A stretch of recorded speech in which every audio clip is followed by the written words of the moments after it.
열왕기상 19장 9절부터 끝절 21절입니다. 엘리야가 그곳 굴에 들어가 거기서 머물더니 여호와의 말씀이 그에게 임하여 이르시되 엘리야야 내가 어찌하여 여기 있느냐. 그가 대답하되 내가 만군의 하나님 여호와께 열심히 유별하오니 이는 이스라엘 자손이 주의 언약을 버리고 주의 제단을 헐며 칼로 주의 선지자들을 죽였음이오며 오직 나만 남았거늘 그들이 내 생명을 찾아 빼앗으려 하나이다. 우리 11절부터는 좀 읽어가면서 증거하겠습니다. 오늘 끝절까지 본문이고 제목은 호렙산 계시와 엘리야의 사명, 두 가지예요. 호렙산 계시와 엘리야의 사명, 오늘 제목입니다. 조금 전에 봉독한 9절과 10절 말씀을 보면 이 엘리야가 이제 로뎀나무 아래에서 일어나 하나님이 주신 그 음식의 힘으로 하나님의 산 호렙까지 무사히 이르게 되었습니다. 그래서 하나님의 산 호렙산에서 이제 한 동굴에 들어가 거기에서 하나님께 기도를 합니다. 그런데 이 기도하는 것이 로뎀나무 아래에서 했던 기도보다는 나은 기도예요. 그 로뎀나무 아래에서는 나를 죽여달라, 내가 더 이상 살 가치가 없고 더 이상 살아도 이스라엘 백성들 올바른 모습으로 돌아오지도 않고 도와주는 자도 없고 여전히 죄 가운데 있는 모습을 볼 때 내가 참으로 무능하고 할 것이 없으니 죽는 것이 낫다 하며 하나님께 죽여달라 하고 로뎀나무 아래에서 기도했었지만 여기 지금 동굴에서 하는 기도는 그 기도보다는 나은 기도입니다. 그 기도보다는 나아요. 하지만 아직도 자기의 생명을 지키려고 하는, 여전히 자기의 생명을 더 귀하게 여기고 자기가 하려는 그 생각을 여전히 버리지 못한 채 기도하고 있는 겁니다. 그래서 내가 하나님께 열심을 내었었다. 그런데 이스라엘 자손이 언약을 버리고 제단을 헐고 칼로 주의 선지자들 죽였고 나만 남았다. 자기가 했다는 겁니다. 자기가 내가 이렇게 열심히 했는데 결과가 이렇다. 그리고 지금은 나를 죽이려고 하고 있다. 그래서 자기의 생명 그리고 자기를 위하는, 자기가 하려고 하는 그 마음이 이 엘리야에게 여전히 남아 있습니다. 그때 하나님께서 11절부터 보면 나가서 여호와 앞에 산에 서라 하고 말씀하십니다. 11절과 12절 읽어주십시오. 11절 여호와께서 이르시되 너는 나가서 여호와 앞에서 산에 서라 하시더니 여호와께서 지나가시는데 여호와 앞에 크고 강한 바람이 산을 가르고 바위를 부수나 바람 가운데에 여호와께서 계시지 아니하며 바람 후에 지진이 있으나 지진 가운데에도 여호와께서 계시지 아니하며 또 지진 후에 불이 있으나 불 가운데에도 여호와께서 계시지 아니하더니 불 후에 세미한 소리가 있는지라. 여호와 앞에 산에 서라 하시고 여호와께서 지나가시는데 여호와 앞에 먼저는 크고 강한 바람, 산을 가르고 바위를 부수고, 하지만 그 바람 가운데 여호와께서 계시지 않았다. 바람 후에는 두 번째로 지진이 있으나 지진에도 여호와께서 계시지 않았다. 세 번째는 지진 후에 뜨거운 불이 있었지만 불 가운데에도 여호와께서 계시지 않았다. 그리고 나서 네 번째로 불 후에 세미한 소리가 있었다. 그래서 그 세미한 소리 가운데 하나님께서 엘리야를 다시금 만나 주신 겁니다. 크고 강한 바람, 산을 부셨다 그랬어요. 산을 가르고 바위를 부순다. 하나님께서 해나가시는 큰 역사, 산이나 바위 같은 그러한 단단한 세력을 하나님께서 다 부수시는 그러한 역사를 가리킵니다. 산처럼, 산이 어떻게 갈라질 수 있겠어요? 하지만 산을 가르고 그 단단한 바위를 부술 정도로 이 강한 바람의 역사가 있는 겁니다. 그리고 나서는 지진 나면 다 흔들리지 않습니까? 지진이 나는 것처럼 모든 것이 다 흔들리는 겁니다. 전국이 흔들리고 또 우리의 마음이 요동하며 흔들리는 거예요. 지진이 나는 겁니다. 또 뜨거운 불, 이 불이 뜨거운 것처럼 참으로 우리의 가슴이 뜨거워지고 마음이 뜨거워지고 하는 또 그러한 역사를 가리키는 겁니다. 그래서 하지만 중요한 것은 그러한 것들 가운데 여호와께서 계시지 않았다. 그러니 뭔가 마음이 녹고 많은 사람들이 동요되며 흔들리고 또 속에서부터 뜨거운 불과 같이 뜨거운 것이 막 솟구쳐 오르고 하지만 그 가운데서 하나님을 진정으로 만날 수 있는 그러한 것이 아니라는 겁니다. 뭔가 마음이 좀 뜨거워지니 뭔가 마음이 좀 흔들리고 완악한 것이 깨지고 하는 것을 보니 하나님을 만난 줄로 여겼지만 하지만 다 일시적인 것이고 하나님께서는 그 가운데 계시지를 않는다 그랬어요. 그러니 이러한 것들이 이 신앙생활의 본질이 아닙니다. 우리 신앙생활의 본질이 뭔가 뜨거운 감정을 좀 느끼고 눈에서 눈물이 좀 나고 악한 단단한 것이 깨지고 하는 그러한 것들이 우리 신앙에 있어서 본질이 아니에요. 우리 요한복음 6장에도 이 살리는 것은 영이다 그랬습니다. 살리는 것은 영이다. 육은 무익하다. 그러니 육신적으로 아무리 눈물을 흘리며 뭔가 뜨거운 감정이 일어난다 할지라도 그걸로 우리가 하나님을 진정으로 만나고 하나님 앞에서 믿는 생활 잘하고 있다 하는 증거이자 결과가 될 수는 없는 겁니다. 뭔가 회개한다 할 때에도 눈물이 좀 나고 하면 하나님 앞에 회개한 것 같고, 뭔가 말씀을 들을 때 속이 좀 뜨거워지면 은혜 받은 것 같고, 또 흔들리는 것이 있고 하면 뭔가 잘하고 있는 것처럼 여겨지지만 하지만 일시적인 겁니다. 그것으로서 진정 하나님을 만날 수 있는 것이 아니에요. 그러니 바람, 지진, 또 불, 그 속에서 하나님 만난 줄 알고 그걸로 은혜 받은 줄 알지만 다 실패한 겁니다. 모든 것이 지나가고 나서 세미한 소리, 세미한 음성이 들릴 때에 그것을 통하여 비로소 하나님을 진정으로 만난 거예요. 그러니 13절과 14절에 보면 엘리야가 듣고 겉옷으로 얼굴을 가리고 나가 굴 어귀의 섬에 소리가 그에게 임하여 이르시되 엘리야야 내가 어찌하여 여기 있느냐. 그래서 엘리야가 겉옷으로 얼굴을 가리고 하나님 앞에 나아간 것은 하나님을 진정으로 만난 겁니다. 하나님을 참으로 만났기 때문에 엘리야가 그 앞에서 감히 고개를 들지 못하고 겉옷으로 얼굴을 가리고 나간 것이고, 그때에 하나님께서 엘리야야 내가 어찌 여기 있느냐 하시는 그 소리가 엘리야에게 들린 겁니다. 그러니 세미한 소리, 세미한 음성 가운데 하나님을 만난 거예요. 우리가 이 세미한 음성, 세미한 소리 듣기 위해서는 시끄럽고 복잡한 것이 없어져야, 그래야 세미한 이 조용한 그러한 소리가 들립니다. 시끄러운 곳, 복잡한 곳에 있으면은 아무리 하나님께서 세미한 음성으로 말씀하셔도 그 소리가 들리지가 않아요. 들을 수가 없는 겁니다. 그러니 우리가 조용한 가운데 나아가야 되는데 이 세미한 음성을 듣는 것이 뭔가, 먼저는 하나님의 말씀을 조용히 묵상하는 겁니다. 하나님의 말씀을 조용히 묵상해야 돼요. 우리에게 주시는 이 하나님의 말씀은 사실 이 추상적으로 우리에게 주시는 말씀이 많이 있습니다. 그러니 그 말씀을 그저 추상적으로만 받아서 나아가는 것이 아니라 그 말씀을 가지고 조용히 묵상하고 상고하며 내 삶 가운데서 그 말씀이 나타나야 돼요. 우리 하나님을 의지해야 된다, 하나님 신뢰해야 된다 하는 말씀을 얼마나 많이 들었습니까? 하지만 하나님 의지해야 된다 하는 거 우리가 모르지 않아요. 하지만 우리의 삶 가운데서, 내가 처한 상황 가운데서 정말 내가 이 상황에서 하나님을 의지하는 것이 무엇인지, 내가 살아가고 있는 이 현실의 모습 가운데 하나님을 내가 붙잡는 것이 무엇인지, 그것이 참으로 구체화되기 위해서는 그 말씀을 붙잡고 우리가 조용히 묵상하며 상고하며 기도하는 그러한 시간을 가져야 그 말씀이 내 삶에 있어 구체적으로 나타나는 겁니다.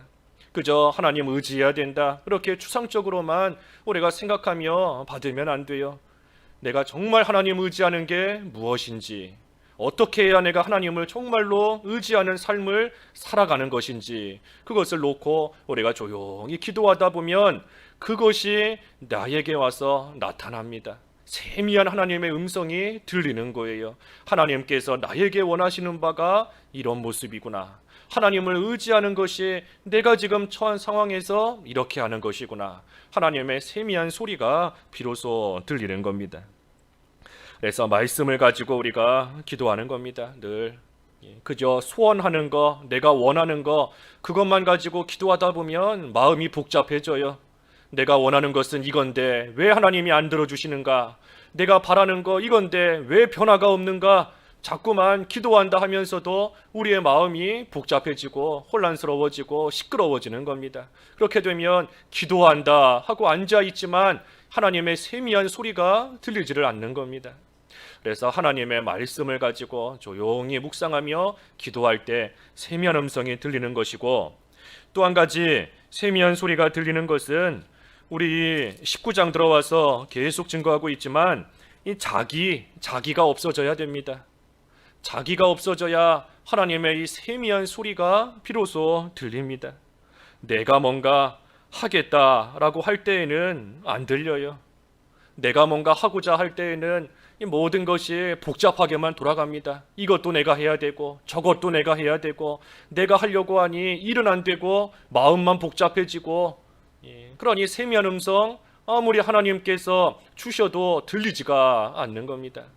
그러니 나는 전적으로 무능하고 전적으로 부패한 그러한 자인 줄을 알고 온전히 하나님의 인도를 따라가며 하나님을 참 우리가 의지한다 그랬는데 의지하며 나아갈 때 하나님께서 감동하시는 이 세미한 그러한 소리가 비로소 들리는 겁니다. 그래서 이제는 그 음성을 붙잡고 따라가야 돼요. 조금 전에 읽은 13절에도 엘리야가 그 세미한 소리를 들은 겁니다. 세미한 소리 가운데 하나님을 만난 거예요. 그래서 엘리야가 듣고 겉옷으로 얼굴을 가리고 구러기 위에 서니 하나님께서 말씀하시기를 엘리야야 내가 어찌하여 여기 있느냐. 그러니 14절에 엘리야가 대답합니다. 내가 만군의 하나님 여호와께 열심히 유별하오니 이는 이스라엘 자손이 주의 언약을 버리고 주의 제단을 헐며 칼로 주의 선지자들을 죽였음이오며 오직 나만 남았거늘 그들이 내 생명을 찾아 빼앗으려 하나이다. 그래서 엘리야가 하나님을 세미한 음성 가운데 만난 것은 잘했어요. 하지만 여전히 엘리야에게 아직도 자기 생명 자기가 지켜보려고 또 하나님의 일 자기가 뭔가 해보려고 하는 그러한 마음이 역시 엘리야에게 여전히 남아 있는 겁니다. 우리가 이 바람과 지진과 불 가운데 여호와께서 계시지 않고 세미한 소리 가운데 계셨다 하는 이 말씀을 우리가 그동안 많이 듣고 배웠기 때문에 우리가 잘 알고 있습니다. 하지만 이 본문의 말씀 이것이 하나님께서 만나주시는 이 은혜의 측면입니다. 하나님께서 하나님의 사람들을 만나주시고 하나님께서 은혜를 베풀어 주시는 그러한 측면에서 우리가 볼 때에 뭐 강한 바람, 흔들리는 지진, 뜨거운 불, 그것을 통해 하나님께서 진정으로 만나주시는 것이 아니라 세미한 음성 가운데 만나주신다. 그리고 하나님께서 세미한 음성 가운데 은혜를 주신다 하는 그러한 측면에 대해서는 우리가 그동안 많이 듣고 배웠습니다. 하지만 이 11절과 12절의 이 말씀이 사실 열왕기상 전체적으로 또 열왕기하까지 이어져가는 이 이스라엘에 대한 하나님의 심판의 측면에서 보면 이 전혀 또 다른 말씀입니다. 다른 측면이 있어요. 우리가 그동안은 하나님이 주시는 은혜의 측면을 살펴보았다라고 한다면 하나님께서 이스라엘에 대해서 심판하시고자 하시는 그러한 측면으로 우리가 이 말씀을 또 상고해 볼 수 있습니다. 하나님께서 로뎀나무 아래 쓰러져 있던 엘리야를 일으켜 세우시고 그 엘리야에게 하나님께서 왜 이렇게 하시는가 일체 설명을 하시지 않습니다. 일체 설명하시지 않고 엘리야를 이끌고 하나님의 산 이 호렙으로 데려가셔서 그곳에서 말씀하십니다. 뭐라고 말씀하시는가? 아까 11절에 여호와께서 이르시되 너는 나가서 여호와 앞에서 산에 서라. 여호와 앞에서 산에 서라 하고 말씀하십니다. 여기 선다 하는 거, 서라 하셨는데 이 선다는 것이 말 그대로 이렇게 서 있는 그것도 가리키지만 우리 뭐 영어 성경이나 다른 거 이렇게 보면 이 선다는 것이 견디다 하는 뜻도 있습니다. 견디다. 그러니 하나님 앞에 지금 서서 엘리야가 견디는 겁니다. 끝까지 견디고 있는 거예요. 뭐를 견디는가? 이 사실 엘리야에게는 마치 요나 선지자가 하나님께 항의하는 것 같은 그러한 마음이 엘리야에게 사실 있습니다. 하나님께서 참으로 강하게 이스라엘에게 역사하셨다면 이스라엘이 이렇게 회개하지 않고 끝까지 완악한 모습으로 나가겠습니까? 하나님께서 이스라엘을 강하게 때리셨다면, 하나님이 이스라엘을 치셨다면 이스라엘이 지금 이렇게 하나님의 역사를 보고 나서도 악한 모습으로 회개하지 않고 나가지 않았을 겁니다 하면서 이 엘리야에게는 참으로 하나님께 항의하는, 하나님께 불평하는 그러한 마음이 지금 이 속에 있는 겁니다. 우리로 치면 하나님, 저 사람은 너무나 못돼서 하나님께서 한번 크게 치셔야지만 하나님의 매를 맞고 돌이킬 만한 사람입니다. 하나님께서 뭐 큰 사고가 나게 하시든 아니면 병에 걸리게 하셨다가 낫게 하시든 그러한 일을 이루셔야, 그래야 저 사람은 깨닫고 하나님께 얻어맞아야 깨닫고 돌아올 만한 사람이니 그렇게 해 주십시오 하는 것과 이 엘리야의 지금 심정이 똑같은 겁니다. 하나님께서 이스라엘 왜 치시지 않습니까? 악한 이스라엘인데 왜 치시지 않고 하나님께서 그냥 내버려 두십니까? 하는 그러한 마음이 이 엘리야에게 있는 겁니다. 그러니 그때 크고 강한 바람, 그리고 지진, 그리고 불이 앞에서 지나가는 겁니다. 하지만 그게 다 지나가도 하나님께서 거기 계시지 않고 마지막 이 세미한 음성 가운데 하나님께서 계시는 겁니다. 여기 엘리야가 크고 강한 바람을 보았어요. 크고 강한 바람. 이 엘리야가 본 바람은 그냥 바람이 아닙니다. 바람이 산을 가르고 바위를 부술 정도의 그런 바람인 겁니다. 이런 바람 보신 적 있나요? 뭐 바람이 아무리 세도 뭐 이것저것 날아가기는 하지만 바람이 산을 가를 정도의 그렇게 강한 바람은 뭐 우리가 살면서 뭐 보지 못할 만큼의 아주 크고 무서운 그러한 바람인 겁니다. 하지만 이러한 강한 바람이 있지만 그 바람을 보면서도 엘리야는 무릎을 꿇지 않아요. 하나님 앞에 무릎 꿇지 않는 겁니다.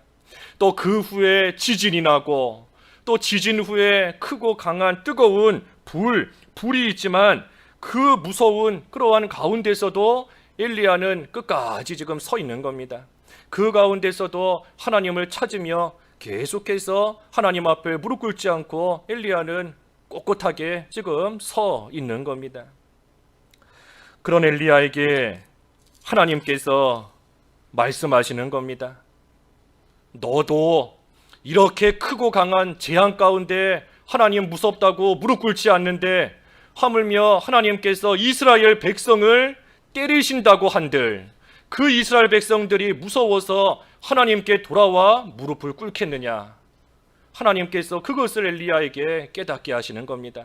너 일생에 있어 보지 못할 이렇게 크고 강한 바람 가운데서도 너도 무릎 꿇지 않았는데, 지진이 나고 뜨거운 불이 일어나지만 그 가운데 너도 굴복하지 않았는데, 그런데 내가 이스라엘 백성을 친다 한들 그들이 무릎을 꿇으며 하나님 앞에 회개하며 돌아오겠는가?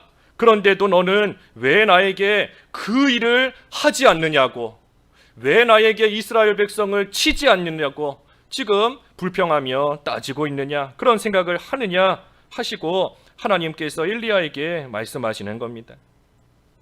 하나님께서 사람을 지으셨기 때문에 잘 아십니다. 하나님이 사람을 지으셨으니 사람을 하나님이 잘 아세요.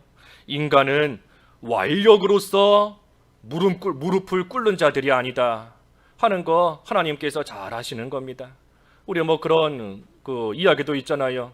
뭐 나그네 그 옷을 벗기는 거, 아무리 뭐 강한 바람이 불어도 끝끝내 옷을 벗지 않지만 나중에는 뜨거운 햇빛을 비추니까 그러니 알아서 스스로 이 옷을 벗는 거지 않습니까? 지금 하나님께서 엘리야에게 하시는 말씀이 그와 같은 겁니다. 아무리 하나님께서 무서운 재앙을 내리시고 하나님께서 강한 그러한 회초리로 치신다 한들 이스라엘이 그 순간에는 무서워서 순간 하나님께 돌아오는 것 같을지라도 그것을 통하여 하나님 앞에 진정으로 무릎 꿇을 자가 아니다. 무릎 꿇지 않는다 하시는 것을 한다는 것을 하나님께서는 아시는 겁니다.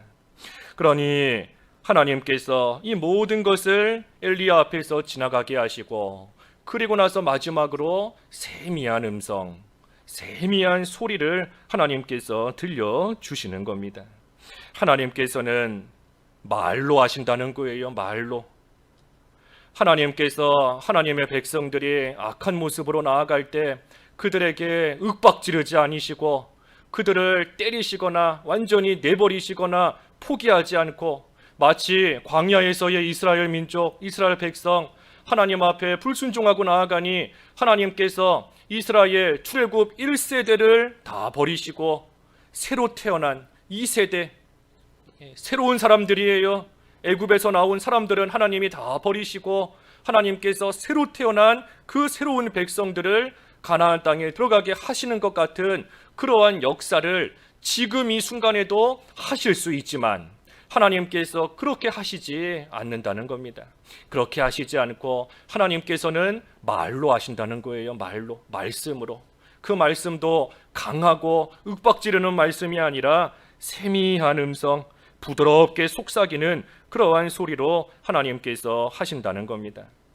그러니 하나님께서 이스라엘을 참으로 한순간에 뒤집어 엎으실 수도 있고 회개하지 않고 완악하게 나가는 이스라엘 하나님께서 강한 바람으로 쓸어버리실 수도 있고 지진으로 삼켜버리실 수도 있고 불로 다 태워버리실 수도 있지만 하나님께서 그렇게 하시지를 않는 겁니다.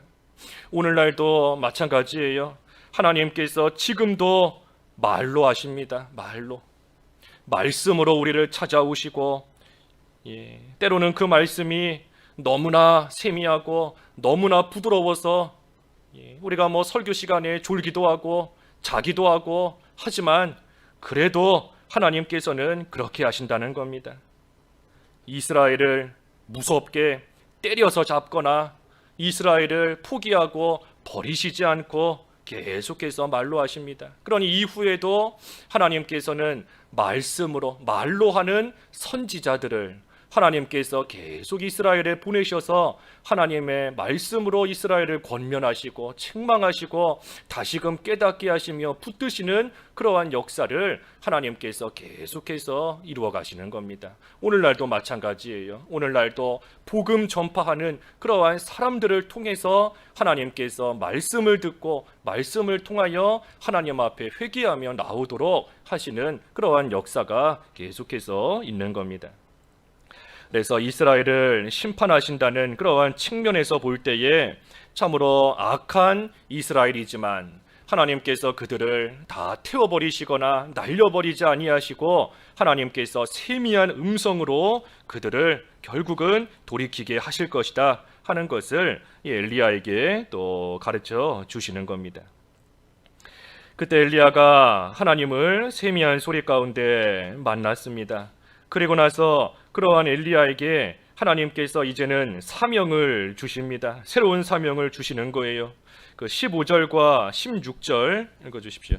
15절 여호와께서 그에게 이르시되 너는 내 길을 돌이켜 광야를 통하여 다메섹에 가서 이르거든 하사엘에게 기름을 부어 아람의 왕이 되게 하고 너는 또 림시의 아들 예후에게 기름을 부어 이스라엘의 왕이 되게 하고 또 아벨 무홀라 사밧의 아들 엘리사에게 기름을 부어 너를 대신하여 선지자가 되게 하라.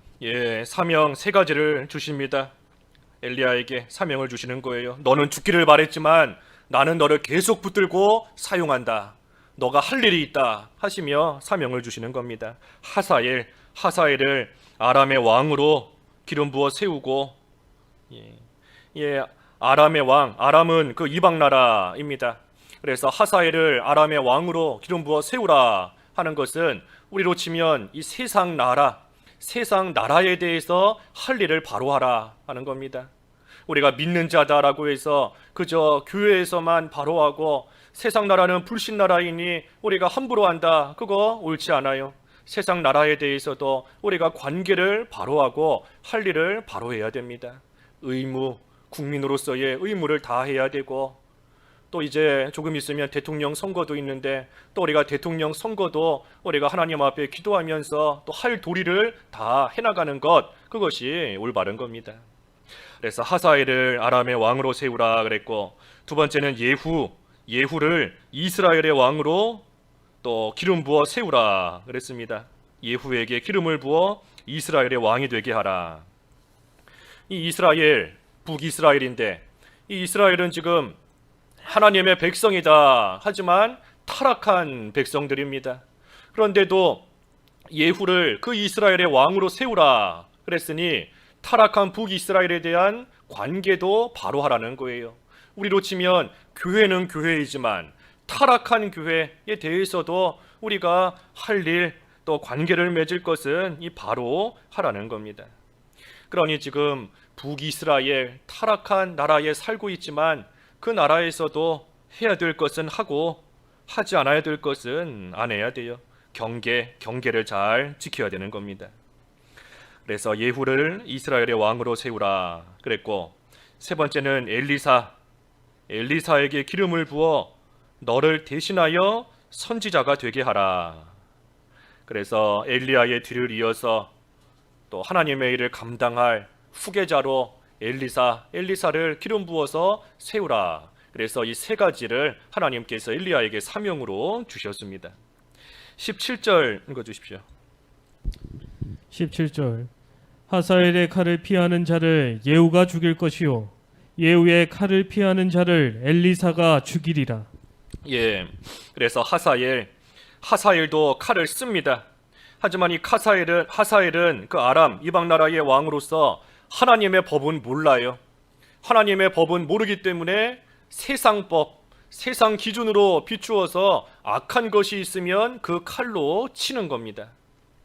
하지만 그 후에 하사엘의 칼을 피하면 예후가 죽인다 그랬는데, 예후는 비록 타락한 북이스라엘의 왕이기는 하지만 하나님에 대해서 어느 정도 알고는 있습니다. 그러니 하나님의 법에 비추어서 또 옳지 못한 그러한 것들, 가령 이 바알을 섬기는 그러한 일들이나 그러한 것들에 대해서는 또 예후가 칼을 휘둘러서 그들을 심판하고 죽이는 겁니다. 하지만 예후의 칼을 피하는 자는 엘리사가 죽인다. 엘리사는 하나님의 법을 온전히 알고 그것에서 어긋나는 거 용납하지 않기 때문에 하나님의 법에서부터 어긋나는 자는 엘리사가 다 다스리고 또 정결하게 해나간다는 거예요. 그러니 하사엘도 예후도 또 엘리사도 다 하나님의 일에 이용당하고 있는 겁니다. 다 필요한 겁니다. 세상 나라도 필요하고 타락한 교회도 하나님께서 쓰시는 면이 있는 것이고, 엘리사와 같은 그러한 하나님의 사람도 하나님께서 쓰시는 면이 다 있으니, 그러니 세상 나라도 타락한 교회도 또 참된 교회도 성도도 하나님의 일에 이용당하는 측면에서는 다 필요한 겁니다. 18절에 보면 엘리야가 그러나 엘리야에게 말씀하시는 겁니다. 내가 이스라엘 가운데 7,000명을 남기리니 바알에게 무릎 꿇지 않고 바알에게 입맞추지 아니한 자이다. 그래서 엘리야는 자기 혼자만 남은 줄 알고 나도 죽여달라 했지만 하나님께서는 너 혼자가 아니다. 너 혼자인 것 같아 보이지만 혼자가 아니라 7,000명이나 내가 남겨두었다 하시며 엘리야를 위로하시고 다시금 힘을 주시는 겁니다. 19절 읽어주시죠. 19절 엘리야가 거기서 떠나 사밧의 아들 엘리사를 만나니 그가 12겨리소를 앞세우고 밭을 가는데 자기는 12째 겨리소와 함께 있더라. 엘리야가 그리로 건너가서 겉옷을 그의 위에 던졌더니 그래서 엘리야가 낙심하고 절망 가운데 있었지만 하나님의 세미한 음성을 듣고 다시 일어나서 또 하나님의 말씀을 순종하려고 나서니 엘리사를 하나님께서 만나게 하셨습니다. 회개하고 하나님의 음성을 듣고 바로 서서 새로운 출발, 엘리야는 지금 다시 출발하는 겁니다. 다시 그동안의 일 다 뒤로하고 하나님의 음성을 들었고 하나님께서 사명을 다시 주셨으니 엘리야는 이 시점에서 다시 출발하는 거예요. 다시. 그래서 재출발하니 하나님께서 또 좋은 사람도 또 엘리사 하나님께서 만나게 해주신 겁니다. 그리고 엘리야가 그 엘리사에게 자기 겉옷을 던져주었다. 그래서 이 겉옷을 던져주었다 하는 것은 이 엘리야에게 있는 그러한 이 권능, 능력 그리고 사명을 엘리사에게 넘겨주는 또 그러한 상징적인 또 모습으로 또 우리가 볼 수 있습니다. 나중에 엘리야가 하늘로 승천할 때에도 이 엘리사가 엘리야의 겉옷을 취합니다. 겉옷을 취할 때에 능력이 나타나는 것처럼 여기 지금 엘리야의 겉옷을 엘리사에게 주는 것도 권능과 또 사명을 엘리사에게 던져주는 겁니다. 20절과 끝절 21절 읽어주십시오. 20절 그가 소를 버리고 엘리야에게로 달려가서 이르되 청하건대 나를 내 부모와 입맞추게 하소서. 그리한 후에 내가 당신을 따르리이다. 엘리야가 그에게 이르되 돌아가라. 내가 내게 어떻게 행하였느냐 하니라. 엘리사가 그를 떠나 돌아가서 한 겨릿소를 가져다가 잡고 소의 기구를 불살라 그 고기를 삶아 백성에게 주어 먹게 하고 일어나 엘리야를 따르며 수종 들었더라. 예, 이 엘리사가 부모를 작별하고 오겠다 하고 할 때에 엘리야가 그렇게 해라 하고 엘리사를 보냈습니다. 부모에게 가서 인사하고 오라고 엘리사를 보낸 거예요. 그 누가복음 9장 61절 읽어주십시오. 누가복음 9장 61절 61절 또 다른 사람이 이르되 주여 내가 주를 따르겠나이다마는 나로 먼저 내 가족을 작별하게 허락하소서. 62절도 예수께서 이르시되 손에 쟁기를 잡고 뒤를 돌아보는 자는 하나님의 나라에 합당하지 아니하니라 하시니라. 예, 지금 여기 누가복음에서 어떤 사람이 내가 주를 따르겠다 하지만 먼저 가족에게 작별하고 오게 해달라 했더니 예수님께서 손에 쟁기를 잡고 뒤를 돌아보는 자 합당하지 않다 하시며 허락하시지 않는 겁니다. 그런데 오늘 본문에서 엘리야는 엘리사가 가서 부모에게 인사하고 오겠다라고 하니 그러면 갔다 와라 하고 지금 허락을 해주고 있는 겁니다. 이 엘리사는 믿는 일을 가장 우선시하는 사람이기 때문에 엘리야가 그것을 허락한 겁니다. 가족에게 인사하고 온다라고 해도 그걸로 인하여 가족이 예수님 하나님보다 더 우선되는 사람이 아니고 가족에게 인사한다고 해서 그 정에 휩쓸려서 하나님의 일 감당하는 일을 못할 사람이 아니기 때문에 엘리야가 지금 엘리사에게는 그렇게 하라 하고 허락을 한 겁니다. 하지만 누가복음에 나오는 그 사람은 참으로 예수님을 따라가야 된다 하는 것은 알고는 있지만 하지만 가족 문제로 인하여 세상 일로 인하여 머뭇거리며 나아가는 그러한 자이기 때문에 예수님께서 뒤를 돌아보는 자, 손에 쟁기를 잡고 뒤를 돌아보는 자 하나님 나라에 합당하지 않다 하시며 허락하시지 않는 겁니다. 그러니 똑같은 상황이어도 그 사람의 믿음의 정도에 따라서 다른 겁니다.